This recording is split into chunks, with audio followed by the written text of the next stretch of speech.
It wasn't always expected that I would be a Liberal. I come from a very left-leaning family. My parents have never voted Liberal. They were union members for most of their careers, and I think they've been apologising on my behalf to their family and friends all throughout their lives at family barbecues. I'm not even sure if they voted for me at the last election. I'm hopeful that they might have done so below the line. I discovered I was a Liberal when I was in high school. I was just starting to become politically aware about events in the world, and there was a fairly major event that had a fairly major impact on me, and that was September 11. When I was young, I lived in the United States, went to elementary school there, rode the yellow school bus and trick-or-treated on Halloween. So coming back to Australia, I had a pretty positive impression of America and Americans.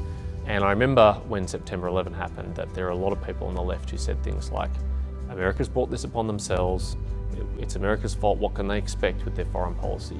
And I remember the kids I went to elementary school with in Key Elementary in Washington DC, some of whose parents worked in the national security establishment that was hit that day, and I couldn't think of what they did to deserve it or what they did to bring it upon themselves. So I had a fairly strong instinctive reaction against the left at that time in my life, and the study of economics confirmed my worldview about free markets and small government. Yes, I wasn't all that popular in high school for my political beliefs. I was entirely educated in government schools, and it certainly wasn't the popular thing to be a Liberal on campus. Frankly, it wasn't really all that popular to be interested in politics. But I knew that I had a really strong set of core beliefs that I had reflected about carefully. I knew why I believed what I believed, so I wasn't afraid to stand up for them, even when they weren't popular. The thing that attracted me to the Liberal Party is our core philosophy of freedom, recognising that individuals must have the right to make both good decisions and bad decisions in their own interest, because it's only through the bad decisions that we make that we learn about ourselves, that we know truly who we are, and that we develop resilience and personal responsibility. I've always thought taking away that personal responsibility from individuals deprives them of their dignity and doesn't equip them to deal with the world as adults. One of the reasons why I'm so critical of the nanny state is that it erodes that sense of personal responsibility and resilience. And it's particularly damaging for children. It's becoming increasingly clear that the so-called helicopter parenting style raises young people who are not resilient, who don't know how to take personal responsibility, who can't manage risks. And that's terrible. They're not becoming fully responsible human beings if they haven't been allowed to make some bad mistakes that they can learn from, particularly when they are young and the stakes are much lower. Sadly, I think some of our fundamental social institutions are under threat, some of the things that we might have taken for granted in previous generations. Institutions like the idea that we have freedom of speech as Australians is under increasing threat. There are an increasing number of people who think that we should be able to silence and stifle dissenting views. It's very dangerous.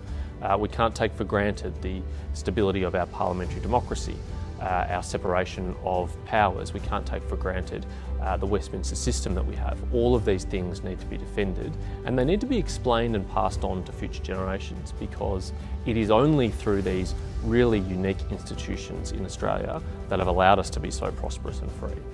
We're one of the oldest democracies in the world, despite being one of the youngest countries in the world, and that shows just how fragile it can be. I think some people take our institutions for granted. They're sceptical and cynical about them because they don't know any different. No one in my generation or any younger has lived under a totalitarian experience or even seen it elsewhere in the world. It's so rare now. And so we take for granted what we have, and I think that's a really dangerous thing. If we lose the appreciation of why these institutions have played such a crucial role in forming our societies, our prosperous, harmonious, pluralistic, tolerant societies, then we can lose those features too. It's not, if we neglect them, they will wither away. My vision for a future of Australia is an even more prosperous, even more free country. A country that allows, that accepts that there are limits to what government can do, that recognises there's a role for government, but recognises there are limits to that. There are some things that government just can't do and shouldn't do. And that if we respect the people that put us here, we should also respect their ability to make decisions about their own lives. We shouldn't constantly look over the shoulder of Australians and tell them that we know better than they do about how to run their own lives. We should trust people more.